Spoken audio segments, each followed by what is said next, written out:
Olá pessoal, são 21 horas e 30 minutos da terça-feira. Eu ainda estou aqui no Instituto Livre Mercado, na companhia do Dr. Rodrigo Marinho, que é o seu diretor executivo, onde tivemos uma reunião muito importante com o relator da OEA, o senhor Pedro Vaca Villarreal, e nessa reunião ele pôde ouvir o relato real das pessoas que são vítimas do senhor Alexandre de Moraes. Hoje ele sai daqui com a certeza de que o nosso país vive uma ditadura que está tendo à frente o senhor Alexandre de Moraes e, como um todo, o Supremo Tribunal Federal. Então, eu queria ouvir também o doutor Rodrigo sobre a sua impressão do que aconteceu nesta reunião de hoje. Eu acho que foi uma oportunidade fantástica. Eu sou Rodrigo Saraiva Marinho, @Rodrigo Saraiva Marinho, estou aqui do lado do meu amigo Sebastião Coelho, sempre é uma honra, né, estar ao lado dele.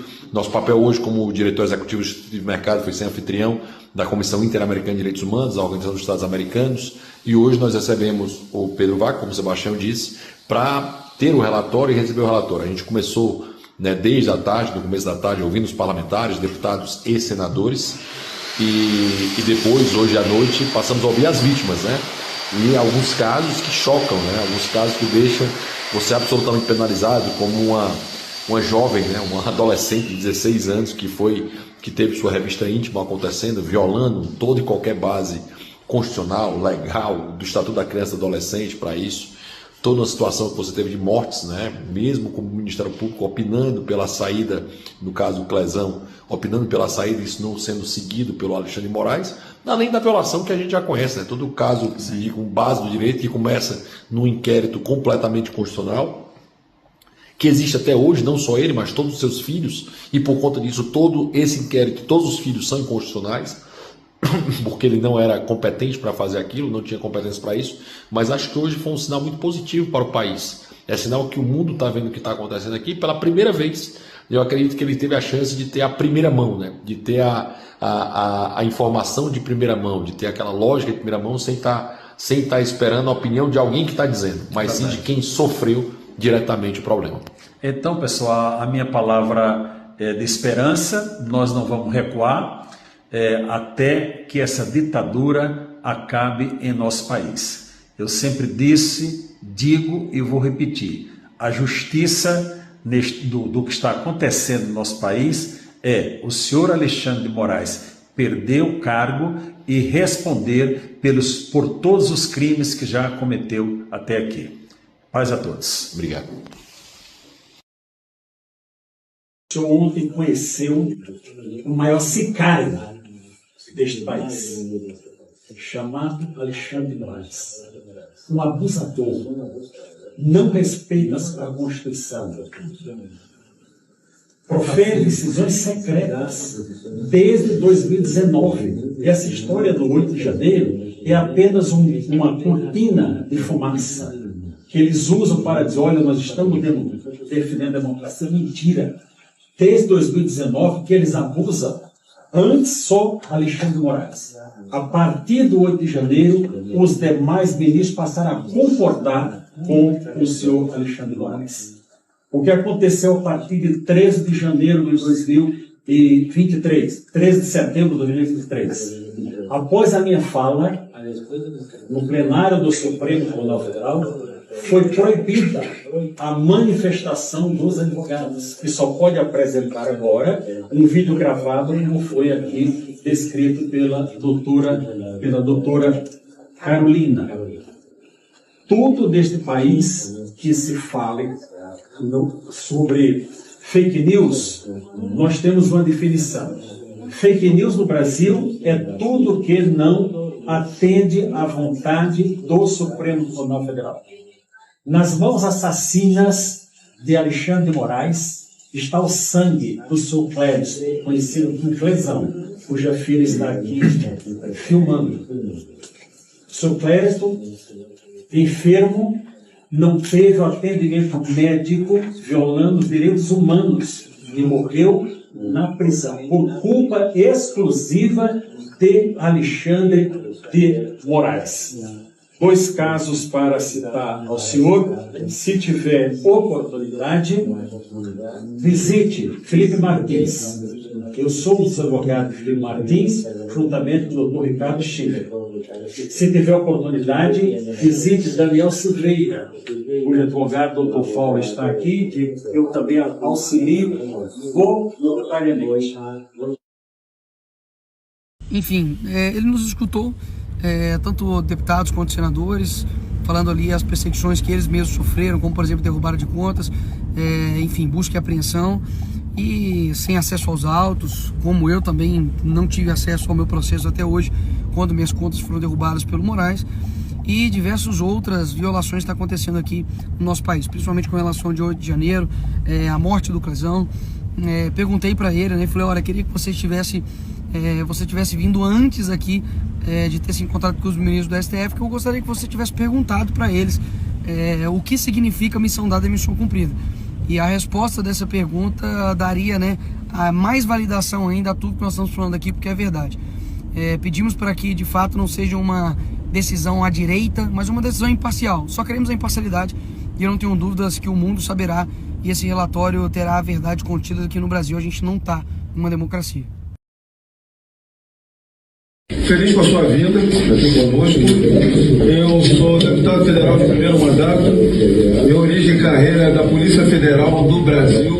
Sou delegado de Polícia Federal, delegado para melhorar a tradução, como funcionário da última classe da carreira. Fui indicado pelo presidente Bolsonaro a chefiar, presidir essa instituição. Uma grande arbitrariedade do Supremo Tribunal Federal não deixou uma atribuição exclusiva do presidente da República. Isso para demonstrar que isso já vem antes, no governo anterior, impossibilitando o governo de poder trabalhar e executar. Eu não me dei por rogado e resignado, me candidatei a deputado federal. Hoje eu sou deputado federal pelo Rio de Janeiro, mostrando que a população entende as arbitrariedades que vem desde então.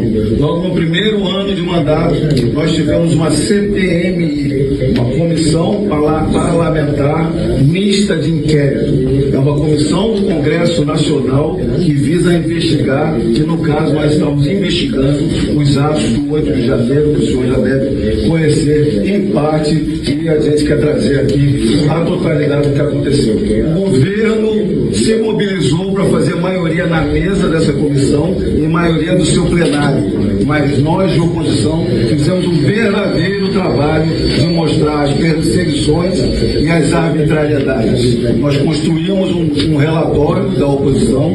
Esse relatório tem cerca de 300 páginas. Eu trago ele hoje aqui em português, traduzido em inglês também.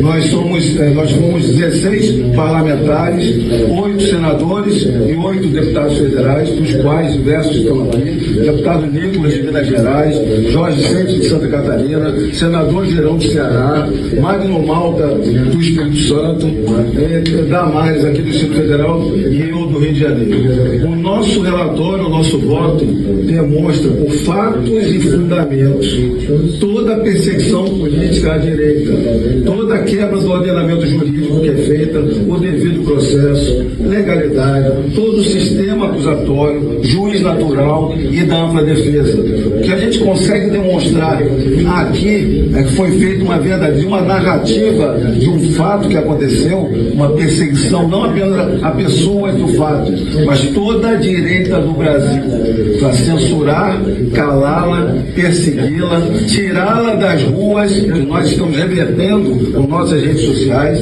tirá-la das redes sociais, o que nós estamos revertendo no Congresso Nacional, mas que está sendo colocado no Supremo Tribunal Federal, exorbitando suas atribuições e vindo de encontro às atribuições do Congresso Nacional, criminalizando a direita, tirando do debate político. Nessa comissão, no meio dessa comissão, eu acredito que eu tenha sido o primeiro parlamentar.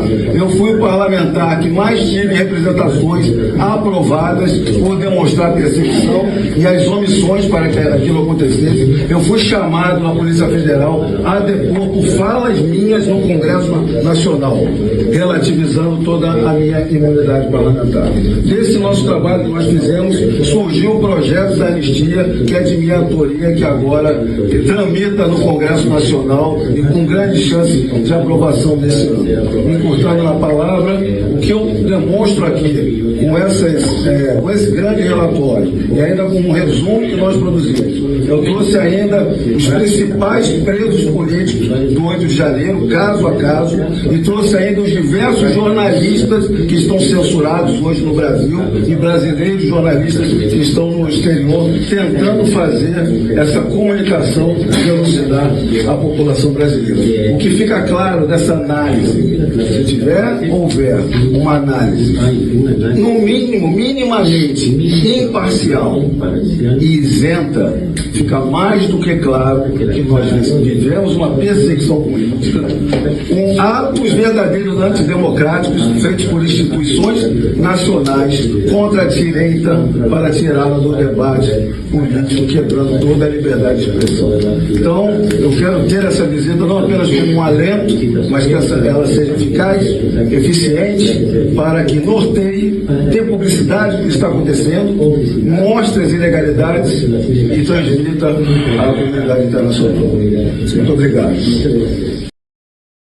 Congresso. O que isso, e também de votos. O que isso quer dizer? De que nós somos uma ameaça, tanto no âmbito eleitoral, quanto também no âmbito de combate, de informação na rede social, e somente a título mesmo para você entender a magnitude. Eu hoje tenho mais de 35 milhões de seguidores em todas as redes sociais. O vídeo recente que eu postei deu 326 milhões somente no Instagram. Eu falo isso só para poder compreender a magnitude do porquê que eles querem fazer isso conosco. Não é que eles não querem que os vídeos sejam amplamente divulgados.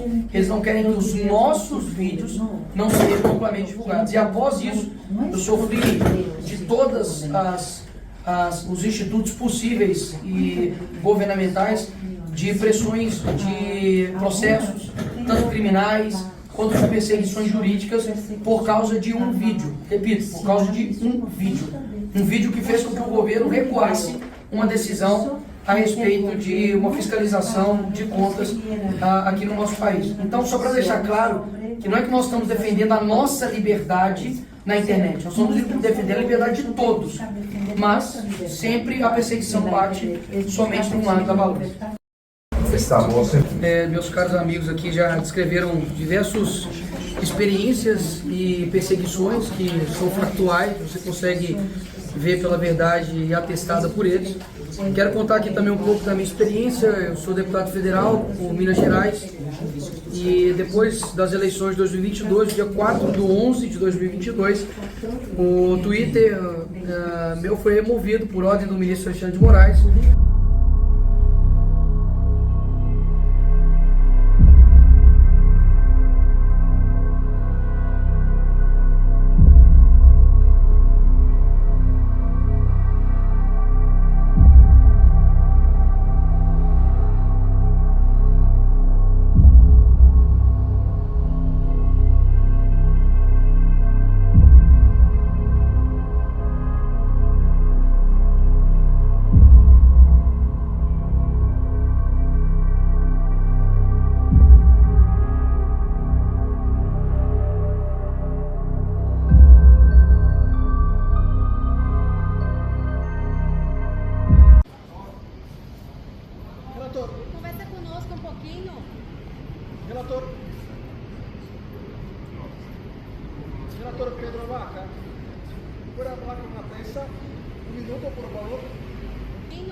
Bom dia, pessoal, direto do aeroporto de Congonhas, em São Paulo, aqui com o senador Eduardo Girão. Eu ia dizer que é coincidência, mas não é, afinal de contas, nós estivemos no mesmo evento ontem e vamos participar das mesmas agendas hoje em Brasília. Só não é no mesmo voo, são duas companhias diferentes, mas estamos embarcando agora a Brasília, senador Eduardo Girão e eu, porque participaremos logo mais das audiências que serão feitas com deputados, com representante da OEA, né, para a liberdade de expressão.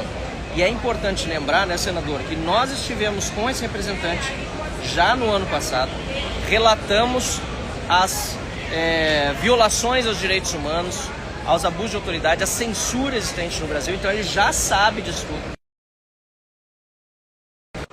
Nós questionamos a omissão da OEA nesse período todo e agora é a chance de nós e de tantos outros que tiveram seus direitos violados de falarmos diretamente com esse representante aqui no Brasil. Senador. Bom dia, pessoal. Não foi uma nem duas vezes, né? Foram várias vezes que a gente esteve junto na OEA e nós não vamos parar. Essa turma que está aí, uma parte delas vai sair, né? Porque vai ter novas indicações, terão novas indicações do governo americano, inclusive, mas a semente está plantada e está tudo registrado. E nós vamos continuar, ninguém vai parar, não. Então, muita gente está preocupada, mas ontem eles estiveram com o ministro do Supremo. Claro, eles precisam cumprir esse papel também. Agora é importante que você saiba que eles vão ouvir dezenas de brasileiros censurados. Inclusive aqui em São Paulo, nós tivemos ontem com pessoas que serão ouvidas. No Rio de Janeiro também, ao longo dessa semana. Brasília. Hoje eu e Marcel estaremos à tarde reunidos com Pedro Vaca, né? E nós temos muita coisa a falar, mas a perguntar também sobre as atitudes da OEA, porque coisas muito menores em outros países, eles tomaram já alguma ação e no Brasil ainda estão calados. Exatamente. Então, nós estamos preparados já para essa audiência. Nós vamos conversar com esse relator. Acho que foi importantíssimo o que o senador disse. Ele tem uma função institucional a cumprir. Obviamente que, como nós sempre criticamos que nos processos não tem devido processo legal, não tem, é tudo sob sigilo e etc, nós, nesse caso, precisamos reconhecer, né, que ele realmente tem que visitar as outras instituições, como fez ontem com o STF, e de forma transparente, lá a gente viu vídeos, etc. Eles que digam o que querem, nós vamos falar a verdade. E, aliás, não apenas nós, como disse o senador Eduardo Girão, tantos outros. E numa manhã, que eu preciso falar também, nós acabamos de ver essa notícia ontem à noite, né, de mais uma perseguição na Câmara dos Deputados. Eu fui indiciado pela Polícia Federal por falar na tribuna. Agora o deputado Eduardo Bolsonaro sofrendo dentro da corporação dele, da Polícia Federal, uma perseguição também por manifestações feitas na tribuna da Câmara dos Deputados. Então isso aí passou de todos os limites, né? O senador Eduardo Girão e eu estamos denunciando já há anos isso lá na OEA e a gente realmente vai ter uma postura, obviamente colaborativa, de levar informações, mas também de cobrança, porque faz tantos anos que a gente está fazendo visitas à OEA e até agora nenhuma nota sobre a situação no Brasil. Isso é algo que precisa ser realmente cobrado. E o importante é o seguinte, a Polícia Federal sempre foi uma entidade muito acreditada pelo brasileiro, mas a gente está vendo um destacamento, não sei até que ponto está havendo uma cooptação pelos poderosos de plantão para esse tipo de perseguição. Um absurdo que aconteceu também com Anderson Torres, que está lá com o PAD em cima dele, querendo atirar o salário, querendo demitir. Então, por que está acontecendo isso no Brasil? Isso é uma caçada implacável e eu acredito que as pessoas de bem dentro da Polícia Federal, que é a maioria, eu não tenho dúvida, precisam chegar e dizer, pera ainda, eu inclusive tenho uma PEC, Marcel, para ela se tornar independente, a Polícia Federal está lá parada no Senado, mas eu já consegui as assinaturas, falta caminhar.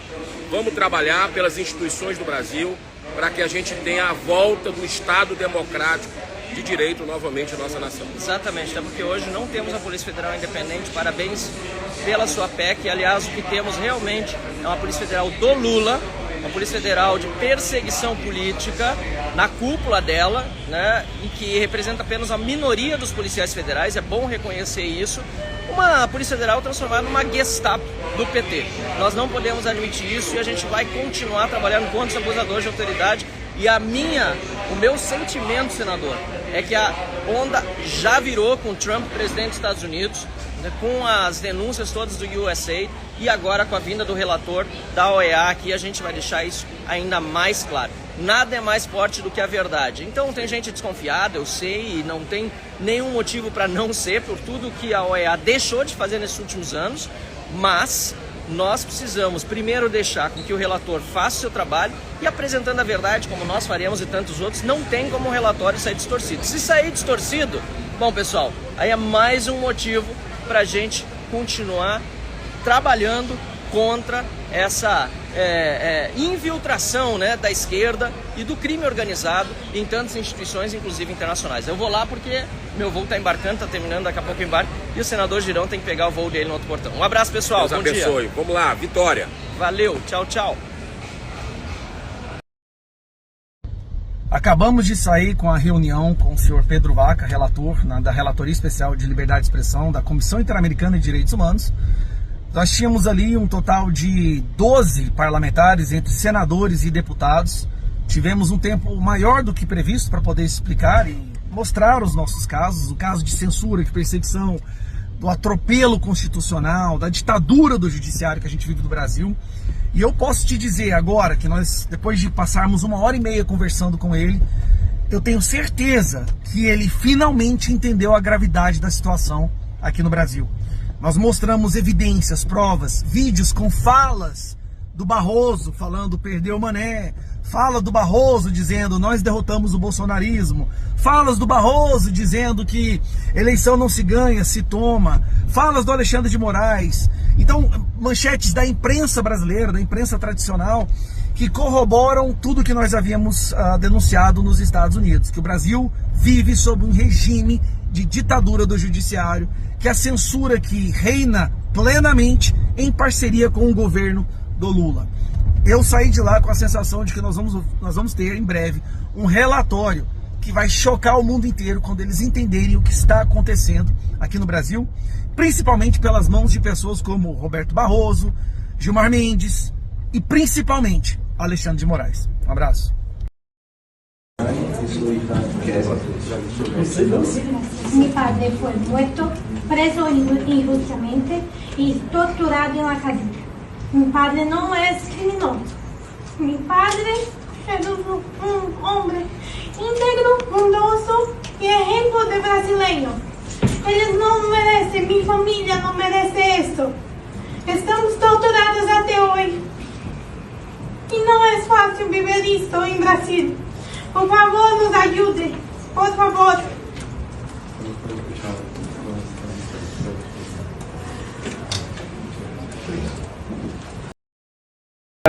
A gente pede que não, pela preservação da confidencialidade da própria reunião e da segurança de todas as pessoas que estão presentes aqui. Isso acontece com todo o espaço, com todas as pessoas, é um protocolo padrão da comissão em visitas em moto. Perdão, sobre esse ponto. Não há nenhum ponto, no momento em que a vítima precisa da transparência, essa determinação de que a reunião seja sigilosa. Nós já passamos por isso em Washington e não gostaríamos aqui que houvesse a censura por parte da comissão, justamente ouvindo as vítimas de censura. Então nós insistimos e vamos manter, desta vez, apesar de na vez passada nós termos protestado contra aquela decisão, a transparência dessa reunião e, portanto, ela será 100% gravada e filmada. Nesse caso, o relator delibera, mas esse é o protocolo padrão, o relator deliberará. Eu não acredito que haja um prejuízo para as partes que não seja gravada, toda a transparência pode ser reportada depois da forma como os senhores desejarem por meio de comunicação. Esse é um padrão que segue em todas as reuniões, nenhuma reunião será gravada, nenhuma reunião com nenhuma das partes será gravada. O relator pode deliberar, mas essa é a orientação padrão que a gente tem. Eu contesto porque nós tivemos a situação em Washington, enviamos um e-mail pedindo as notas. Lamentavelmente as notas não vieram com as informações todas da reunião, inclusive havia havia informações que não condiziam inteiramente com aquilo que nós havíamos discutido. Enviamos um novo e-mail pedindo que bases legais a OEA estava utilizando para não permitir a filmagem e até o momento não houve resposta.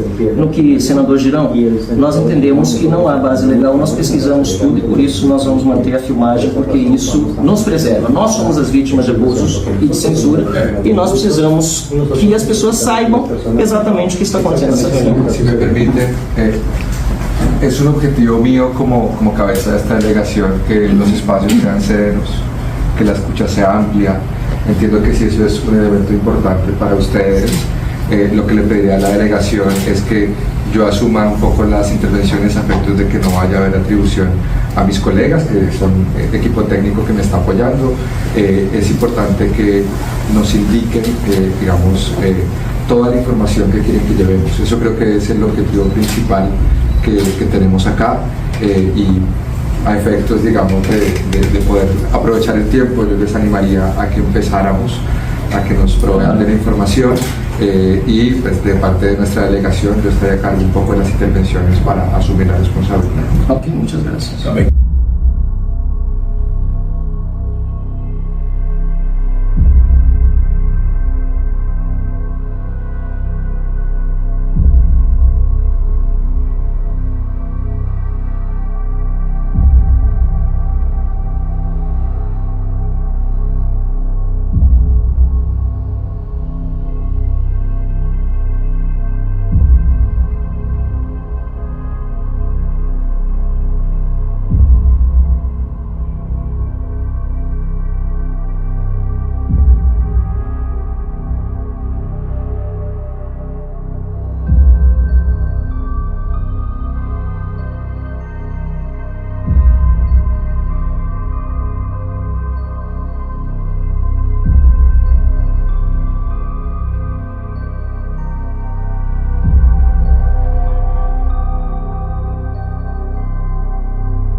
A gente precisa ter uma desconfiança. É saudável que a gente tenha uma desconfiança. Mas a gente também precisa pensar o seguinte: o que hoje nós temos? Nada. Nós temos zero. Se nós temos zero, talvez o 1 que tenha aparecido possa ser utilizado. Precisa não ser ingênuo e permitir que esse relatório não seja fiscalizado.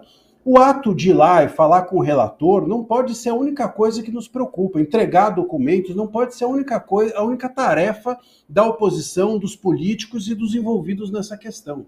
O que é preciso ser feito é fiscalizar como esse relatório vai ser conduzido, como esse relatório vai ser finalizado e caso ele seja finalizado de uma forma enviesada para prejudicar ainda mais a liberdade de expressão no país, é necessário que isso seja denunciado pelo parlamento, para denunciar um relatório que, enfim, veio a legitimar e não a denunciar os abusos que estão acontecendo aqui. Então, é também do ponto de vista da política que nós precisamos reagir a um possível relatório desfavorável.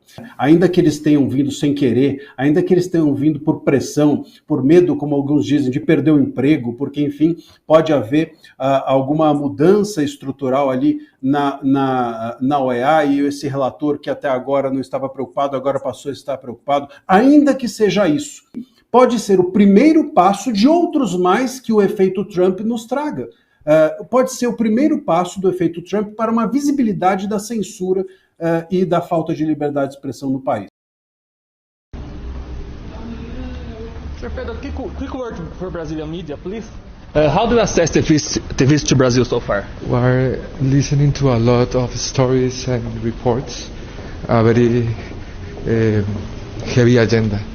So we are on that. Anything you heard so far is concerning about freedom of speech in Brazil? I mean, the tone of the reports are really impressive. We have to analyze this with calm. And about the meeting of the Supreme Court was satisfying about the freedom of speech? They present. I think they published a press release on that. That's their voice. We will have ours later. Okay, thank you very much. Very important for you to understand.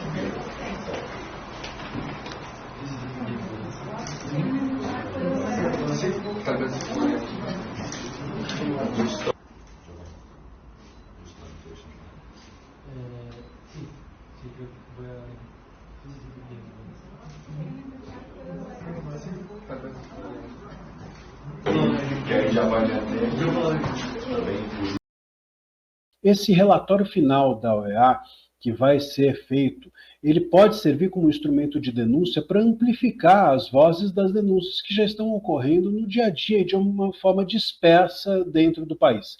O que a OEA pode agora é resumir tudo isso dentro de um relatório e isso servir de um instrumento para que aí sim países, não só ela, mas países como, por exemplo, os Estados Unidos, possam pressionar, até do ponto de vista diplomático, o Brasil e até mesmo criar ou ameaçar de alguma sanção econômica, porque a gente precisa lembrar que liberdade de expressão no país, no Brasil, tem a ver com também circulação de mercadorias. É um guarda-chuva econômico hoje as redes sociais e isso tem a ver com também a liberdade comercial e a livre iniciativa.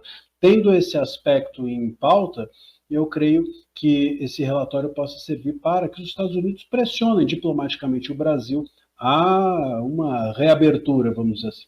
Até acho, Marcos, que o poder econômico entre nações é muito mais forte do que o poder de polícia, efetivamente. Porque quando a gente pensa em sanções ou indenizações, enfim, a gente está falando de coisas sempre muito pequenas, mas as sanções econômicas afetam toda a economia do país, toda a política do país e podem ser responsáveis até pela permanência ou não de determinados governos. O próprio fato, né, de nós termos nesses últimos dias a reativação de alguns perfis por parte do STF me leva a crer que haja uma expectativa de que esse relatório possa ser brando. Eu creio que esse foi o gesto, inclusive, do STF, no sentido de criar um ambiente de normalidade no país durante a visita, né? Como a gente faz com a nossa casa, às vezes, quando alguém nos visita, a gente dá uma arrumada para que a visita não perceba que as coisas estão fora do lugar. Depois que a visita for embora, a gente volta ao normal. Em primeiro lugar, então, que bom que a OEA está fazendo a visita hoje ao Brasil. Mas é preciso recordar os motivos que levaram a essa visita a acontecer. Nós tínhamos uma audiência pública que seria realizada em novembro do ano passado. Ela foi cancelada e depois, exatamente, postergada, pelo que nós entendemos, porque na informação oficial que nós recebemos não se falava em cancelamento, para que houvesse essa visita para o Brasil a convite do governo brasileiro. Eu quero lembrar a todos que naquela ocasião nós mostramos a nossa irresignação, nossa inconformidade, porque a parte abusadora havia convidado para uma visita, sendo que nós, por várias vezes, tínhamos já ido à OEA, não apenas parlamentares, como advogados e pessoas que sofreram ou sofrem de abuso de autoridade de censura, e até aquele momento nunca havia sido externada pela OEA a possibilidade de uma visita ao Brasil. É claro que entendemos que essa visita é muito importante por nós estarmos aqui sendo ouvidos e muitas outras pessoas poderem expor, mesmo que em apenas 5 minutos, e por isso o STF, o abusador, teve 1h30 para 2 pessoas, e nós temos 5 minutos cada um, porque são inúmeros, não dá para botar todo mundo em 1h30, mas ainda assim discordamos que o STF tenha sido ouvido primeiro, acho que não foi correto. Mas nós precisamos também aqui asseverar que até o momento, pelo menos na minha opinião, a OEA é parte do problema e não da solução. Nós estamos denunciando esses abusos há anos, e diferentemente do que ocorre em outros países, em que quando os violadores são de um determinado campo político e as vítimas de outro, que não de direito, a posição normalmente da OEA é muito mais rápida, nós temos farta documentação para passar. E nós vamos acrescentar a essa manifestação. No caso brasileiro, porém, a OEA não se manifestou oficialmente, pelo menos desde 2019, quando aconteceu essa matéria na revista Cruzoé, que foi definitivamente censurada, aliás, foi inicialmente censurada, mas depois, em virtude da reação da mídia, acabou não sendo mais, mas tantos outros foram censurados a posteriori. É importante até para botar os fatos em perspectiva, que lamentavelmente, pelo menos pelo que se acompanhou dos press releases, e foi pena que a reunião com o STF não tivesse a transparência que essa aqui está tendo, que é mentira que apenas 120 pessoas tenham sido censuradas, como teriam dito os ministros do Supremo Tribunal Federal nos últimos anos. Só no ano passado o X disse que derrubou mais de 200 contas. E se acrescentarmos todos aqueles que hoje sofrem processos judiciais ilegais, inconstitucionais, abuso de autoridade, que sequer estão denunciados, mas não podem usar as redes sociais, nós estamos falando de milhares de pessoas hoje censuradas no Brasil. Para não falar do efeito que isso gera de autocensura no restante da população, que se vê amedrontada para se manifestar, seja em redes sociais, seja pessoalmente, contra um governo que está aliado com, nesse momento, a corte para perseguir opositores. E assim entro nos meus dois casos concretos. Eu sou um opositor do governo Lula já de muito tempo, aliás, do PT, há muito mais tempo antes mesmo de Lula chegar na primeira vez à presidência da República em 2002. Eu fui censurado no X, e a ADF, que está aqui conosco, representa a mim e ao Partido Novo no caso do bloqueio do X do Brasil, que foi um escândalo internacional. O Brasil ficou ao lado apenas de 6 países que hoje censuram a plataforma X. Depois disso, fui perseguido pelo governo Lula e continuo por uma manifestação feita em tribuna denunciando abuso de autoridade e ilegalidades cometidas durante um processo envolvendo Felipe Martins. Protocolei uma medida cautelar na OEA, primeiro sobre o caso X, ela me foi negada, e no dia 18 de novembro protocolei sobre o caso da perseguição que ora sofro, policial, do Estado Policial de Lula e judicial do STF. E até o momento também, nesse caso pelo menos, não tenho resposta da OEA quanto à medida cautelar. Eu sou uma vítima de perseguição do Estado brasileiro representado pelo governo Lula e pelo Supremo Tribunal Federal. Mas até o momento, apesar de uma medida cautelar ter sido protocolada no dia 18 de novembro, e já se vão mais de 2 meses, ainda não obtive retorno da Organização dos Estados Americanos. Eu quero concluir com perguntas ao relator, muito brevemente. Gostaria de saber se Felipe Martins, que originou, aliás, o processo que é feito contra mim por eu ter defendido, não a ele, mas o devido processo na condução do seu caso, se ele será ouvido pela comissão nesses dias que está aqui.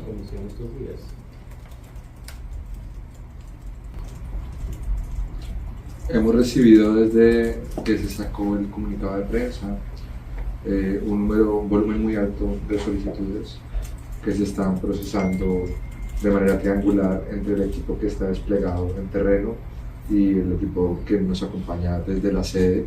No me atrevería en este momento, mucho menos a confirmar o a descartar. Lo que puedo comprometerme es que una vez finalizada esta reunión procederé a revisar. Hemos recibido un número inmanejable en las horas de tiempo y precisamente esperaria um pouco de... Eu solicitaria ao senhor relator, pedindo apoio dos demais parlamentares aqui presentes, inclusive do deputado Lucas Redecker, que está aqui, que é presidente da Comissão de Relações Exteriores, que Felipe Martins fosse ouvido. A OEA é independente, é um órgão multilateral, o Estado brasileiro deve respeitar os seus regulamentos e, obviamente, também a Constituição. No caso de Felipe Martins, porém, ele está proibido de dar entrevistas. O próprio jornal Folha de São Paulo quis entrevistá-lo e foi proibido. E na Comissão de Relações Exteriores, o deputado Lucas Redecker encaminhou um ofício ao Supremo Tribunal Federal, depois de aprovado o requerimento de audiência pública de minha autoria, para que Felipe Martins pudesse ser ouvido, e o ministro do Supremo Tribunal Federal, Alexandre de Moraes, negou que ele estivesse presencialmente ou mesmo virtualmente conosco. Eu queria, portanto, concluindo, dizendo que esse caso é fundamental, porque ele inclui, inclusive, a fraude do registro de entrada de Felipe Martins nos Estados Unidos, feito por um funcionário do governo americano, no CBP de Orlando, possivelmente com conhecimento das autoridades brasileiras. unicamente para mantê-lo na prisão por 6 meses. Foi o que ele permaneceu preso e por isso ainda mais grave a violação. E houve rumores, e eu gostaria até de deixar isso externado, que talvez a comissão não fosse ouvi-lo, porque se saísse na mídia que ele seria ouvido, poderia dar problemas para o trabalho da comissão. Que bom que não é assim, porque se for assim, a própria comissão acaba se submetendo também a uma censura que hoje se aplica aos órgãos de imprensa brasileiros e aos abusos de autoridade do Supremo Tribunal Federal. Então, se eu tiver concordância dos meus colegas, eu gostaria de fazer essa sugestão para que Felipe Martins fosse, ainda que virtualmente, ouvido, porque o caso dele, na minha opinião, é um dos mais abusivos, grotescos e claros dos abusos de autoridade e da censura que acontece no Brasil. E para concluir, então, nos meus 30 segundos, que eu peço a gentileza do relator que me conceda agora, só pedir que a Organização dos Estados Americanos realmente cumpra com o seu papel e faça algo em relação ao caso do Brasil. Nós estamos há muitos anos já pedindo, eu corro risco todos os dias, como todos os nossos colegas, nós não temos medo porque nós continuamos enfrentando e estamos aqui para justamente tratar desse tema com o senhor, mas a gente precisa que órgãos internacionais como a EA ajam de acordo com aquilo que se espera deles. Então esse é o nosso pedido. Muito obrigado pela atenção. Muitas graças por estar aqui, vou falar em português. Eu sou advogado, meu nome é Paulo Faria, eu sou advogado de Daniel Augusto da Silveira, parlamentar, que foi, que por causa de um vídeo publicado no YouTube em 16 de fevereiro de 2021, foi decretada a sua prisão em flagrante. Ele foi preso por um vídeo. Neste vídeo, ele expressou o seu pensamento, a sua liberdade de expressão, e o nosso artigo 53 da Constituição Federal, ele prevê que os parlamentares, deputados, senadores, eles são imunes por quaisquer palavras, opiniões e votos. Daniel Silveira, em 16 de fevereiro de 2021, foi de ofício enviado para a cadeia por causa de um vídeo, onde ele criticou ministros do Supremo, especialmente o senhor Alexandre de Moraes, e o mesmo não gostou, sem que a PGR, que é a Procuradoria-Geral da República, o Ministério Público, requeresse a sua prisão, ele de ofício mandou a Polícia Federal prender Daniel Silveira num véspera de feriado, às quase meia-noite. E Daniel Silveira foi, isso foi em 16 de fevereiro de 2021. A censura no Brasil começou em 14 de março de 2019, com a portaria GP69 do Supremo Tribunal Federal. Daniel Silveira, a partir de 16 de fevereiro de 2021, ele foi perseguido, ele foi preso, ele foi julgado, ele foi condenado a 8 anos e 9 meses de prisão em regime fechado. Hoje, Daniel Silveira cumpre a pena em Bangu 8, Rio de Janeiro, em regime fechado. Qual foi o crime dele? Expressar. Ele expressou a sua opinião, a sua indignação diante da inanição e diante de uma omissão do Supremo Tribunal Federal com relação a cumprir a lei e a Constituição. O vídeo, e aqui eu não defendo o conteúdo do vídeo, mas a liberdade de expressão a qual Vossa Excelência defende, inclusive a liberdade de falar aquilo que a outra pessoa não gosta.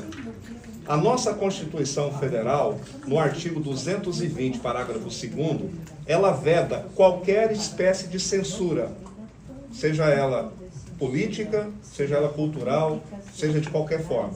Nossa Constituição veda. Mas Daniel Silveira, ele foi, desde 2021, perseguido. Ele foi preso e condenado. E essa prisão foi ocasionada, senhor Pedro, por conta de um vídeo publicado na internet que o senhor ministro Alexandre de Moraes afirmou que aquilo ali seria um flagrante perpétuo.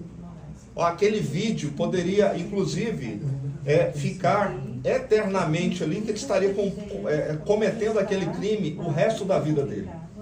Então, o Daniel Silveira é o exemplo maior de como a censura no Brasil ela está instalada a partir de 2019.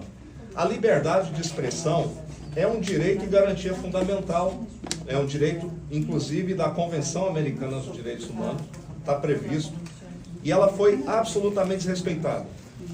O Daniel Silveira, ele, além de ele ser condenado, o ministro Alexandre de Moraes, que é vítima, que é o julgador, que é o acusador, que é o carcereiro, que é o Ministério Público, e agora ele é o executor da pena do Daniel Silveira. Então ele é tudo. E ele condenou Daniel Silveira junto com outros 9 ministros. E isso, ao longo desses 4 anos, vem abrindo portas para que outros parlamentares, como Marcel Van Hatten, que esteve aqui hoje de manhã, como Eduardo Bolsonaro, Daniel Silveira está sendo utilizado como jurisprudência, como um precedente, como algo para poder calar as pessoas. Então, em se tratando de liberdade de expressão, e eu vou concluir, nobríssimo senhor Pedro, Daniel Silveira foi a porta de abertura do inferno aqui no Brasil. Daniel Silveira é a jurisprudência. Tudo que vai contra os parlamentares hoje usa o processo de Daniel Silveira, que foi condenado.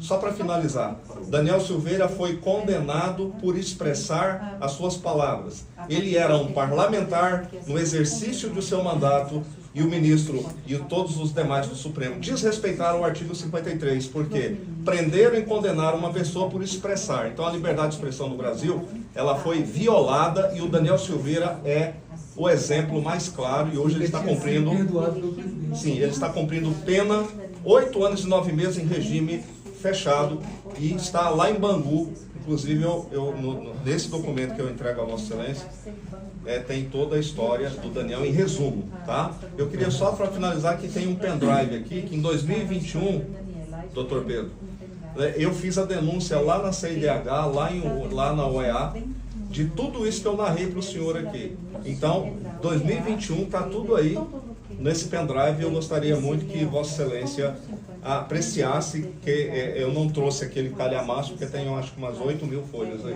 Tá bom? Muito obrigado. Ricardo, 5 minutos.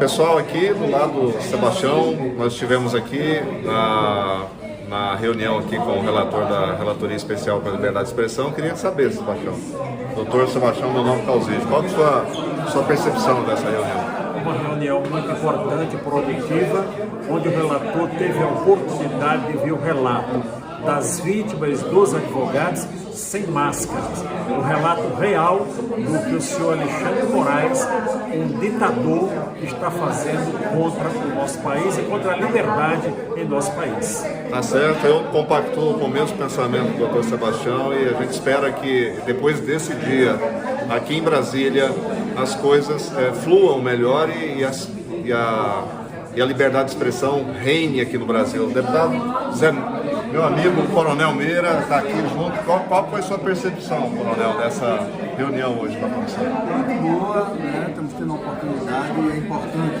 A gente sempre sai para denunciar fora do Brasil. Então, essa vida deles aqui, em loco, certo? Para ver realmente o sentimento, as dores que está passando a democracia, o povo brasileiro, na verdade, e todos os presos políticos. Então, a gente é um grande passo e vamos em frente. A gente não pode desistir nunca. O que todo mundo pediu foi imparcialidade, né? Imparcialidade, ética, justiça, a anistia. O Brasil tem que parar com essa luta. E alguns pediram socorro, né? Socorro. Pessoal, foi triste. Teve uns relatos aqui tristes. Tá? Muito chocante. Então, assim, um abraço a todos vocês. Nós cumprimos a nossa missão aqui hoje. Agora a bola está com o relator da Relatoria Especial para a Liberdade de Expressão. Mostramos tudo, né, Coronel? Doutor? Principalmente tudo. As arbitrariedades. Testemunhal. O que fizeram com o Daniel Silveira, o que fizeram com o Felipe Martins, o que que fizeram com as vítimas do 8 de janeiro foi crime, crime, crime e tortura. Hoje nós temos no Brasil o maior torturador de todos os tempos aqui, que chama Alexandre de Moraes. Torturador quanto mais. Nós estamos aqui para falar a verdade. Se vocês tivessem vindo nos ouvir primeiro, antes de ir ao Supremo, tudo que vocês ouvissem lá, eu vou dizer, olha, é mentira o que eles estão dizendo aqui. Esse rapaz aqui, a empresa que o acusou e que fez uma delação e depois fez um acordo de leniência para devolver o dinheiro roubado, assumindo isso, teve esse dinheiro devolvido agora pela via do escritório da esposa dele. Porque os ministros do Supremo, aliás, diferente dos outros, eu quero ser filmado, quero ser gravado. Porque a Suprema Corte, lá onde vocês estiveram, eu sabatinei todos eles. Eu tenho 3 mandatos de senadores. Exceto o Nunes e o André Mendonça, mas por quem militei muito, mesmo fora do mandato, porque o presidente Jair Bolsonaro a ser esfaqueado em 2018 por Adélio Bispo. Aliás, quero que os senhores registrem que Adélio Bispo é a pessoa mais importante do Brasil. É o mais glamourizado, é o mais amado, é o mais guardado. Ninguém pode quebrar sigilo de telefone dele, ele é protegido pelas autoridades, ele tem advogados muito fortes, muito famosos dessa tal grupo como é que é o nome das advogadas? Prerrogativas. E esse Adélio Bispo que esfaqueou Jair Bolsonaro, que até hoje, esse que não é um lobo solitário. Vejam que nós estamos vivendo. O presidente da Suprema Corte, chamado ministro Barroso, o Alexandre de Moraes, ele é relator de um inquérito que começou com esse rapaz aqui. E esse inquérito começou com base no regimento interno do Supremo Tribunal Federal, que é para tratar de questões internas e não de questões externas. Olha só a inversão disso. E aí virou um estômago de elefante, onde eles jogam tudo ali dentro. O ordenamento jurídico do Brasil, nós estamos vivendo na época da internet, nós estamos vivendo na época cibernética. O nosso ordenamento jurídico está nas nuvens. Essa Constituição que você recebeu, deixa eu dar um beijo nela, porque é uma afinada. Tchau, tá morta. Ninguém a respeita. Ali cada um faz o seu próprio papel. Aqui está esse homem, que eu quero lhe dar a foto dele. Chama Clezão. Ele foi morto nas vísceras, senhor. Nas vísceras do Estado. Aqui está ele saindo de maca de dentro do Senado. Aqui está a família dele. Ele não quebrou, ele não fotografou, ele simplesmente estava lá. A PGR, que de uma certa forma não é ouvida, e quando é ouvida sempre está do lado da Suprema Corte, pediu para soltá-lo, por falta de prova e pelas comorbidades que ele estava doente. Ele morreu lá dentro. A esquerda do Brasil, que vocês conhecem, vocês estão lá para estudar esses assuntos, em 64, eles falam que o Herzog desapareceu nos porões da ditadura. Esse cidadão aqui desapareceu nos porões. E o sangue dele está na mão do Supremo Tribunal Federal. De Alexandre de Moraes, que aliás é o CEO daquele negócio lá, está na mão dele. 1 minuto. Essa família aqui sofrendo. Aqui está o advogado, o nosso presidente da Suprema Corte, o senador, o ministro Barroso, fazendo o seu discurso, um comício no meio de jovens da Uni, dizendo: acabamos com o bolsonarismo. Bom, a não ser que ele nos convença a ser a favor de aborto, a favor de ideologia de gênero, a favor de invadir terra dos outros, aí acabou mesmo, né? Mas veja, isso é papel de ministro, e aqui é ele. Cadê o vídeo? Esse vídeo aqui, quero que você escute a voz dele, dizendo o seguinte: eleição não se ganha, se toma. E ele estava lá pousado do seu lado ontem, deve ter contado mentira pra caramba. Aqui. Aqui ele aqui, ó.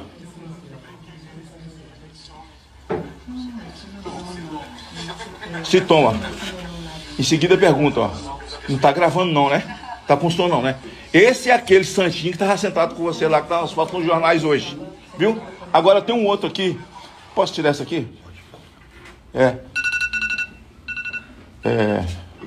Olha aqui Vou dar um minuto aqui. Ele aqui. É porque sobrou um minuto de alguém aí, eu peguei e guardei. Não sei.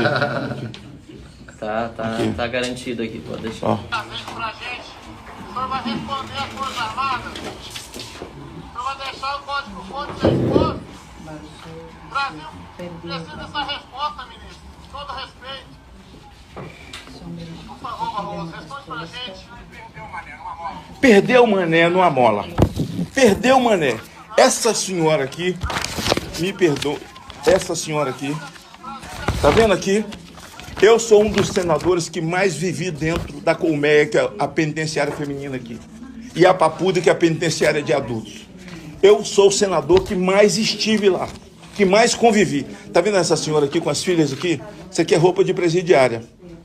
Ela aqui escreveu com um batom, aqui nessa estátua, perdeu o Mané.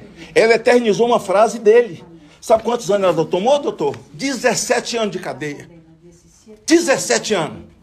Porque escreveu a frase dele. O povo do Brasil estava vivendo numa catarse. Ali não tinha um canhão, ali não tinha um apoio de nada, de nenhum outro país. Jair Bolsonaro já não estava mais aqui.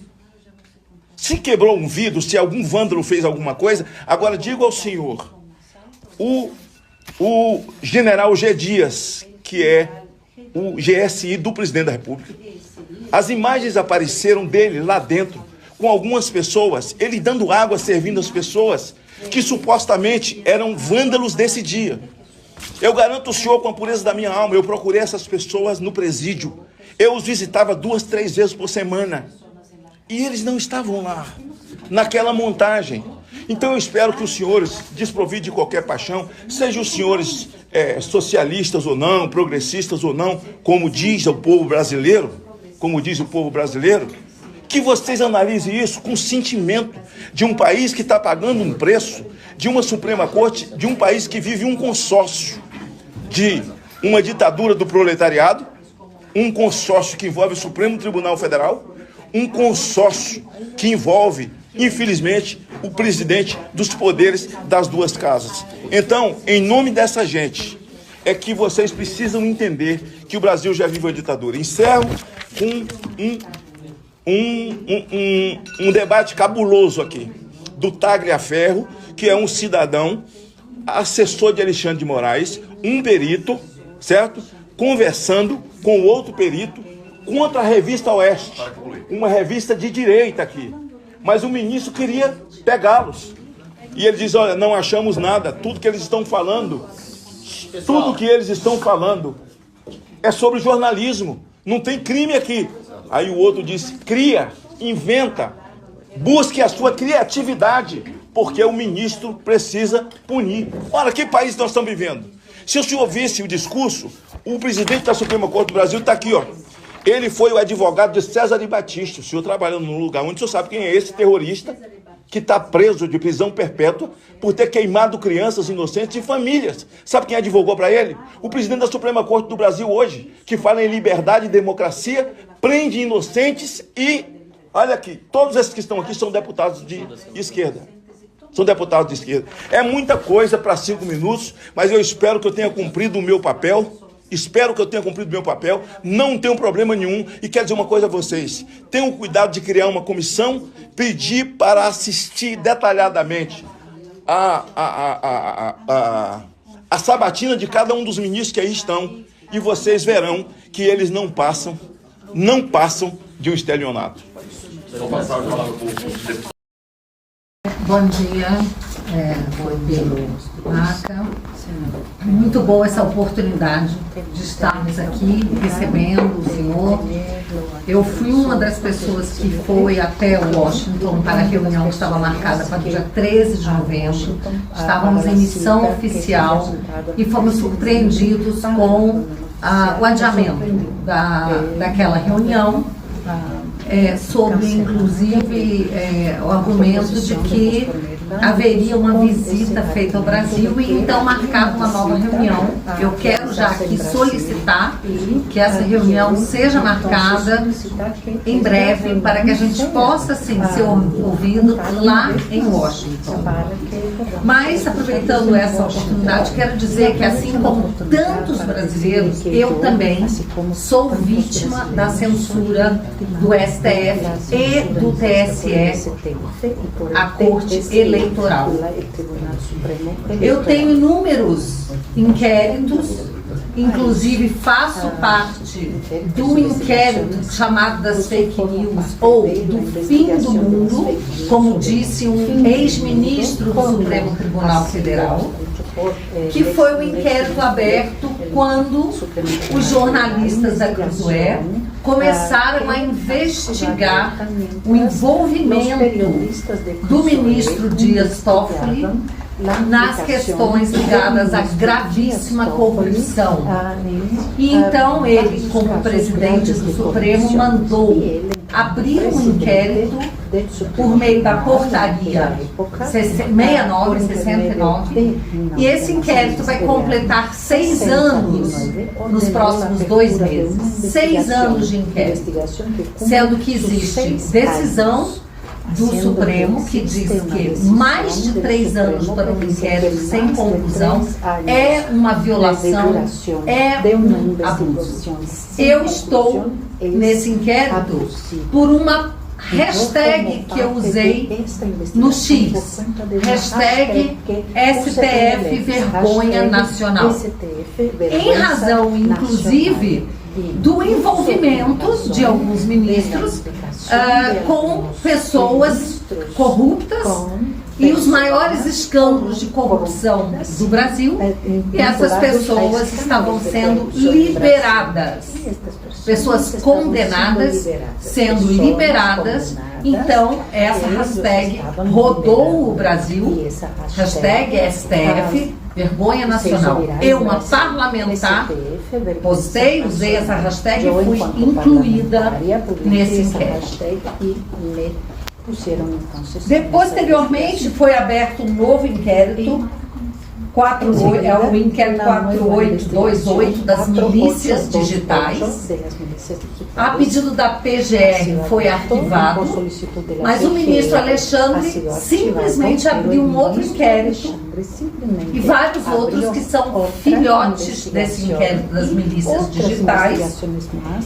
E o escopo desse inquérito, no qual eu também estou, é claramente investigar os opositores ao regime do Lula da Silva, né? E a esse regime, hoje, como disse a Carla, que é uma verdadeira ditadura.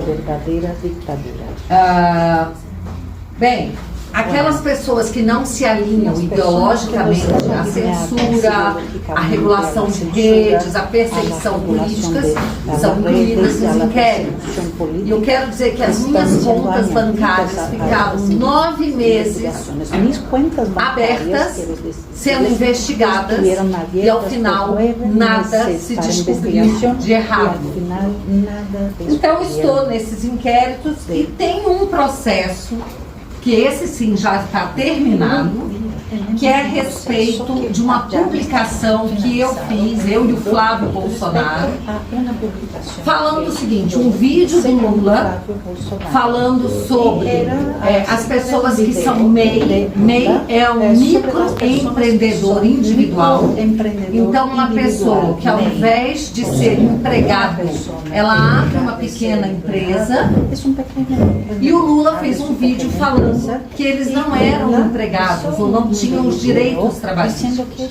Eu perguntei o que o Lula, durante a campanha eleitoral de 2022, o que o Lula tem contra os MEI. Se você é MEI, vote no Bolsonaro. Essa minha postagem foi removida, considerada fake news. E olha que eu botei o vídeo do Lula e fiz uma indagação, uma pergunta. O que o Lula tem contra os MEI, e se você é MEI, vote no Bolsonaro. E eu e o Flávio Bolsonaro, cada um condenados a pagar 30 mil reais de multa. Uma multa que não está prevista em lei. 6 mil dólares. 6 mil dólares de multa por uma postagem. Isso, quando eu contei isso na Espanha, para os parlamentares, eles ficaram abismados. Essa é a essência de uma campanha eleitoral. Você dizer que o seu candidato é melhor do que o outro. Então, nós estamos impedidos até mesmo de fazer campanha eleitoral. Esse processo já terminou. Nós não temos mais para onde recorrer e, obviamente, vamos submeter à comissão, porque isso é uma violação ao meu direito de expressão, à minha liberdade de expressão e à minha imunidade parlamentar. Quero dizer que foi proposta uma ADPF, que é uma ação que examina os preceitos fundamentais. E o Supremo Tribunal Federal entendeu que essa DPF questionava aquela portaria 69.